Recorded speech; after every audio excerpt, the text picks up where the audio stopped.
Hello, hello, hello. Welcome to the Mrs. Mummy PhD podcast.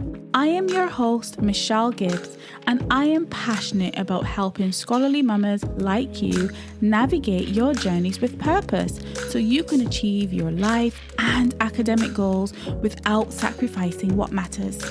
The reality is that scholarly mama life is multidimensional.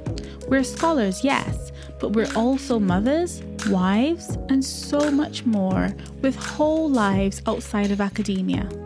So how do we successfully navigate all this? Well, first, we need the space to embrace this unique blend. Only then can we begin the important work of becoming purposefully whole. And part of my own purposeful work is to create a space for us as scholarly mamas to grow, to reflect, and to become everything that we were meant to be. So, mama, are you in? Fabulous. Let's begin. These are our journeys of becoming.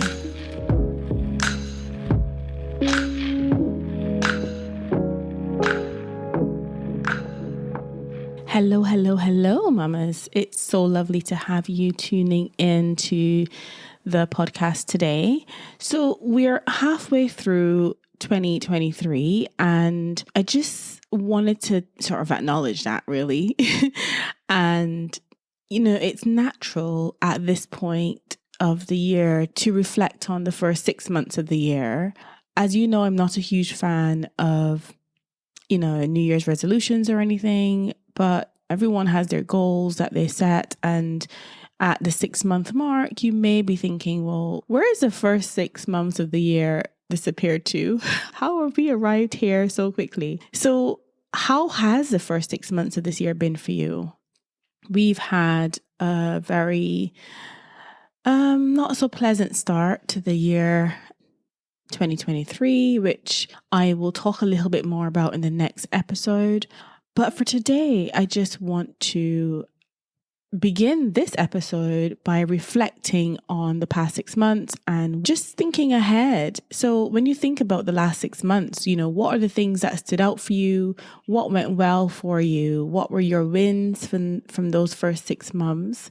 And what goals and plans have you set for yourself for the next 6 months? Like most of us, sometimes when we've set big goals and, we're working towards dreams that we've set for ourselves, when we get to the halfway mark, we kind of experience a bit of a slump. I know this is certainly true for even a PhD journey as well. Like you start off, you're very enthusiastic, you know what you're about, you know what you want to achieve, and then you get halfway through and you're like, what on earth am I doing? What have I done for those first how many ever years? And how can I make this thing happen in the next how many other years you've got left? So I've certainly experienced that. And I'm sure many of you as well have experienced that mid-PhD crisis of like, oh my goodness, what have I done with the time that I've had? And how can I make sure that the time I have left is actually productive and I achieve the goal that I set out for myself?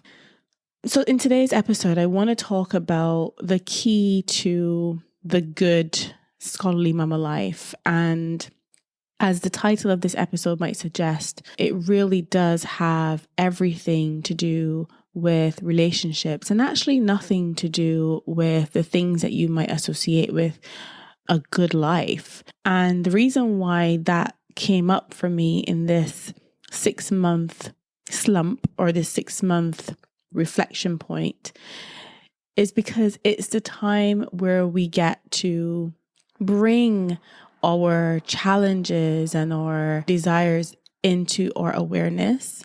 And it's only when we do that that we can actually make choices and decisions consciously to take us down a path of success or to help us achieve those goals in the time remaining. You are listening to this podcast because you are likely a purposeful scholarly mama. And for you, life is more than just titles and accolades.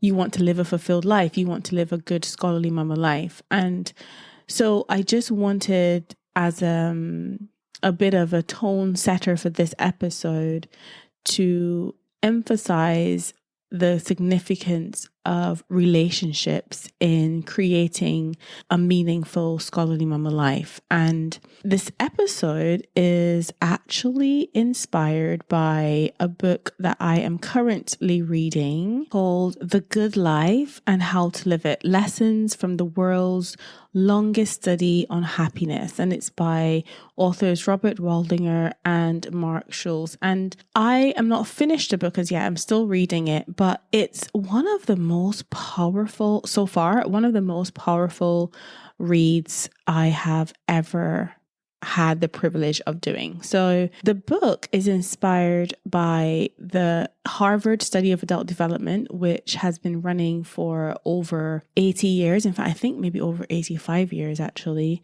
And, in the research studies that they've conducted, this longitudinal study, they have been exploring, well, what makes a fulfilling and a meaningful life? What makes a good life? So that has been the kind of inspiration around this episode. It's a hugely valuable resource. And even though I haven't finished reading it yet, I know that this book will definitely be featured in our Scholarly Mamas community within our book club, because it's that amazing, particularly because of its focus on the importance of relationships. So more than fame, more than money, more than wealth, more than achievements, more than prestige is, what makes a good life comes down to our relationships. So I just wanted to start off by talking about the power of connections. Connections have a huge impact on personal well-being and success as a scholarly mama. And connections are the building blocks for good relationships. And so when I think back to my own halfway PhD slump and feeling like all I wanted to do was give up on my PhD, I couldn't see a way through it. And I can say without a shadow of a doubt that one of the single most impactful thing that got me through that midway slump was actually the relationships that I'd established. So, well, first of all, my relationship with my husband, who was the biggest cheerleader. He was literally such a source of encouragement, always there to listen. I've cried so many tears on his shoulders over this PhD and just wanting to just give up. And he was always there to listen, always there to encourage me, always there to pray for me, always there to share just a word of encouragement. And I think that was, so fundamental to me being able to see it through. And then obviously relationships with my family and friends who also were sources of encouragement and just listening to me vent about this big monster called my PhD for so many years at that, and just constantly, reminding me of what I'm capable of and what I can do, and just listening and just being there. But it comes down to the relationships. And then also the relationships with mentors that I've had, which I mentioned in the last episode. Mentors who were literally lifelines for me, or at least in my opinion, were lifelines for me throughout my PhD. And to share tips for how to manage certain struggles, how to overcome them, how to improve on certain things, helping me to get over the perfectionism mindset and just embracing all the lessons that I could learn from just going for things and not delaying, overthinking and trying to be perfect. I think that when I reflect on the benefits of those connections and the power of those connections, I would not have been able to complete my PhD without them. That's just the bottom line. There's no way that I would, I am not an island, and there's no way that I would have been able to do this on my own. So there is so much power in connections. And in the study, in the book, The Good Life, there's a lot of discussion around the research evidence, the qualitative data, and also some of the quantitative data around correlations between those social connections and the relationship with happiness, resilience, and just overall life satisfaction. And it's powerful. The stories that I've been hearing in that book have been so powerful and so motivating to know that it's not just about money, it's not just about fame, it's just not about wealth, it's just not about academic achievements and prestige, but actually when you invest in building and nurturing meaningful relationships, that can give you a competitive advantage in whatever other journeys you are pursuing. And I think that is probably the key message I'm taking home so far from the book. So I also then wanted to talk about the transformative power of meaningful relationships, particularly in the Scholarly Mama journey. And I talked about the relationships with mentors. And, I don't know. I just feel like when you are a scholarly mama and you are doing a PhD and you struggle to find people to relate to in real life, that's where those meaningful connections with people who understand what you're doing, who get it, and who can encourage you on that journey, I think that is where the power really lies, because they are so rare. These connections are so rare sometimes. And yes, of course, your loved ones may be there to listen and encourage you, and that the joy that comes from, your relationships with your spouse or your relationships with your partner, your relationships with your kids,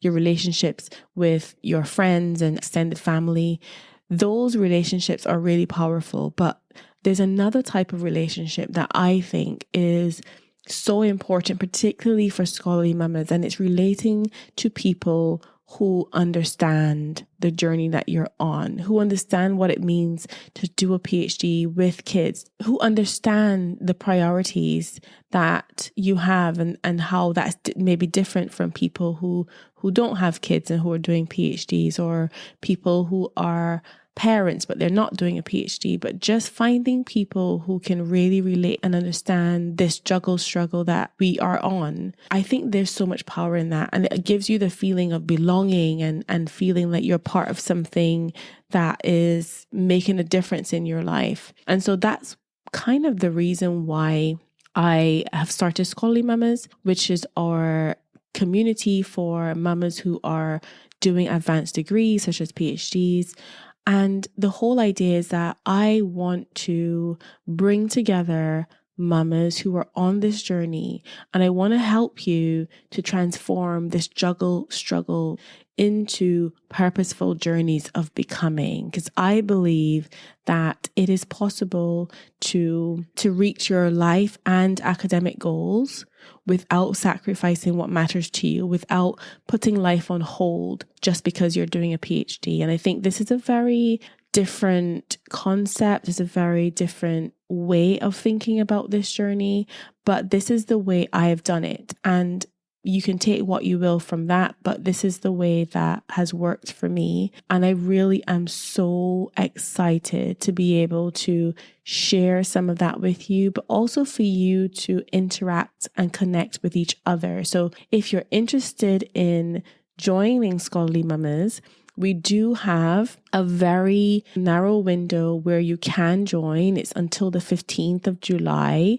If you hop on our wait list, you will be eligible to join as a founding member of Scholarly Mamas before we actually launch officially later in the year. So make sure you hop on to that wait list and secure your spot inside of Scholarly Mamas. I cannot wait to welcome you. So let's now talk about cultivating relationships in academia. And, I think that scholarly mamas face unique challenges in building and maintaining relationships within the academic sphere. And I think one of the main reasons for this is because there's a lot of activities that happen within academia and a lot of unspoken rules of success within academia that are difficult for mamas who are also trying to navigate the journeys of motherhood and marriage life and other aspects of their lives outside of their PhDs. It's very difficult for them to almost have the same access to some of those opportunities. And I think not just access to opportunities, but also access to be able to build those meaningful relationships. And of course, we've had the pandemic, and that has, separated some people. There's a lot more people now doing remote learning and remote PhDs. And that then adds another dimension to the barriers to building meaningful relationships. But I believe that we can use technology in 2023 to still bring together meaningful communities. And we're doing that with Scholarly Mamas. So now I just wanted to discuss the importance of building a supportive network of mentors, peers, collaborators, and how we can use those networks to foster growth and overcome obstacles. So, like I said earlier, one of the main reasons why I am creating Scholarly Mamas is to create that supportive network of mums who are doing PhDs or similar courses of study. And I believe that together within a community like that, we can overcome obstacles, we can grow together, we can share our experiences and learn from one another. Because if someone has an experience and you've not experienced that as yet, maybe you can learn so that when you come to experience that yourself, you feel empowered to tackle that challenge and overcome that challenge. And so it's a way that we can share practical tips and we can share strategies for overcoming some of these barriers, but also doing so through nurturing relationships despite having busy schedules and competing demands. So we are being intentional about nurturing relationships with other scholarly mamas that could be of personal benefit to us, but also that we are contributing and having an impact in the life and the world of another scholarly mama.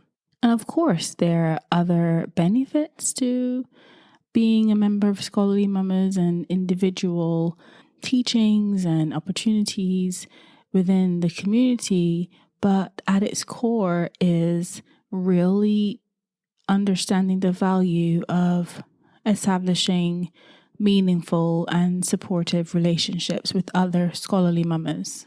So we're going to talk a little bit now about balancing personal and professional relationships. There is a delicate balance between personal and professional relationships with scholarly mamas. So you've got your family relationships and in your relationships with your husband or a partner or your kids or your family, extended family. And those relationships have such a huge role in our lives and how we see the world, how we navigate the obstacles that we overcome. It makes such a difference to have a loving and supportive family behind you. But, there's also a space, I think, for more peripheral relationships that are also equally meaningful and impactful. And that's where our Scholarly Mamas community comes in, because it's literally a platform where we can interact very deeply with each other. This is not another Facebook group where you just read posts and comment on posts. This is actually building a real community where we can connect deeply, we can get to know each other, we can establish and nurture very meaningful relationships with each other. So I think there definitely is a role for those peripheral or professional relationships within our scholarly mama journey. And of course, like I mentioned, mentorship and, having the support of other scholarly mamas who are just a little bit further along on the journey than you may be. So I wanted to talk about the importance of open communication, setting boundaries, and prioritizing quality time with loved ones. So you may have professional relationships within your academic circle. So you may have a supervisor, or you may have mentors, or you may have colleagues that you have established some kind of working relationship with. But I think it's really important to recognize the role that those particular relationships may play in your scholarly mama journey. And also it kind of emphasizes the need for different kinds of relationships in our life. So of course, it's important to communicate our needs, to advocate for ourselves, to set boundaries and say, you know what, I am actually not going to be checking my email on weekends because this is family time. I'm going to prioritize my family relationships during that time, or I'm going to prioritize the relationship I have with myself and take some time to, look after my well-being or rest, and take some time to reflect beyond thinking about my PhD. And I think there's so much value in feeling empowered to do that, to say, actually, this time I am setting aside for my family. I am setting aside for myself, and doing that without guilt. It is absolutely critical in your scholarly mama journey to be able to compartmentalize these relationships.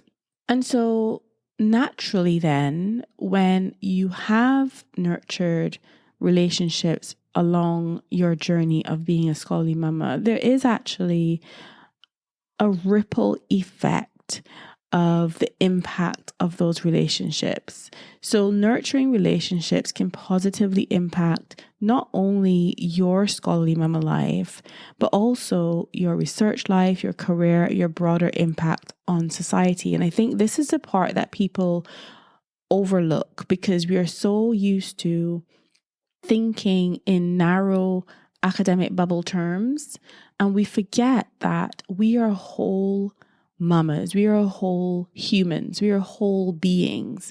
We are members of a society, we're members of communities. And when we can thrive in one area of our lives, there will be a ripple effect on other aspects of our lives as well. So if we can develop and establish nurturing, meaningful, fulfilling relationships, then that, and as you will see from the book, The Good Life, that spills into all other aspects of our lives.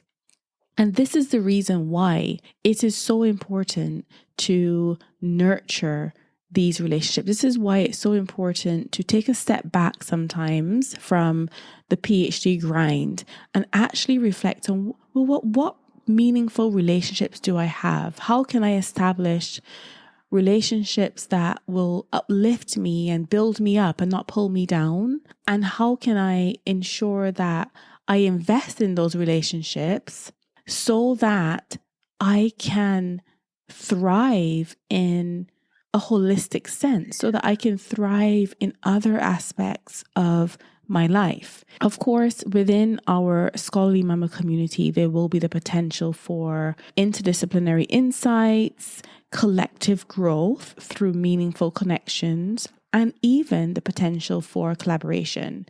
Now, if that doesn't scream holistic, I don't know what does, because this is where we can really tap into the power that we each have, bringing that together and using it as a tool and as a spark to ignite purposeful, holistic growth for ourselves as individuals, and then obviously have that ripple effect as well.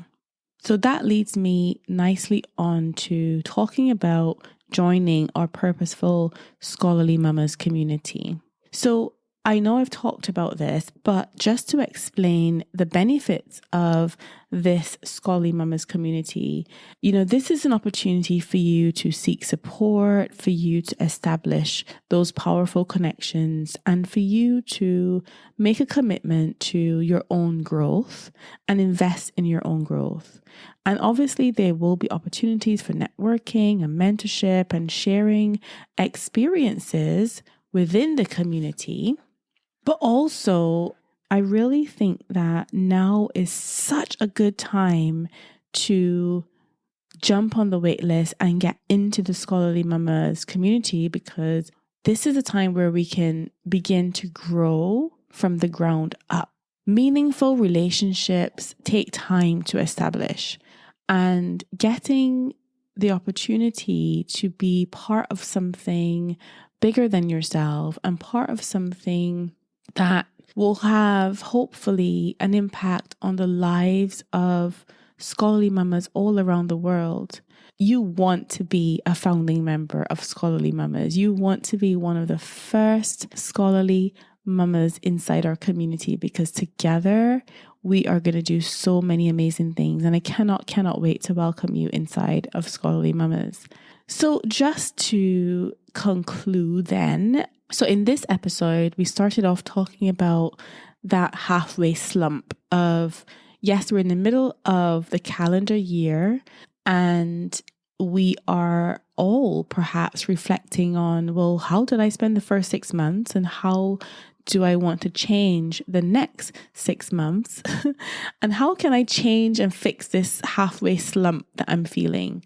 That's also true for PhD journeys as well. If you happen to be at that midpoint in your PhD and feeling like, oh my goodness, this is, how am I going to make this happen? This is a good time to stop and pause and reflect on how you can do things differently. What's missing? What do you need to help you get over that midway slump? We talked about the power of connections and how those connections and relationships are actually the secret to the good scholarly mama life, according to the book, The Good Life by Robert Wallinger and Mark Schultz. We talked about nurturing relationships in academia and the power of those relationships in helping us to achieve our goals. We talked about balancing personal and professional relationships, and also the key importance of peripheral relationships with other scholarly mamas to help us along our journey, but also having really strict boundaries between our personal and our professional relationships to make sure that we are prioritizing what really matters to us. And then we finished up by talking about the ripple effect of relationships on impact, and how by nurturing and fostering meaningful relationships in one area of our lives can then impact other areas of our lives by having a ripple effect. And so I just wanted to remind you, mamas, that the good scholarly mama life goes beyond academic achievements. It speaks strongly to nurturing relationships, because that's essential for long-term success and happiness. So I just wanted to now thank you for listening to this episode. I hope you found this episode helpful, and I encourage you to explore the book, The Good Life. I will leave a link to it in the show notes, and it will also be on my bookshelf very soon as well. And yeah, I hope that you guys, as you reflect on how you want to finish either the second half of your PhD or the second half of this year, that you would consider the importance of relationships in helping you to do that. If you want to finish strong, you want to finish happy, and consider whether joining Scholarly Mamas could be one way of helping you do that. We'd love to be a part of your journey as well. And so as we finish up, I'm just sending you lots of love and gratitude until we speak next time. Until then, take care, mama. Bye-bye.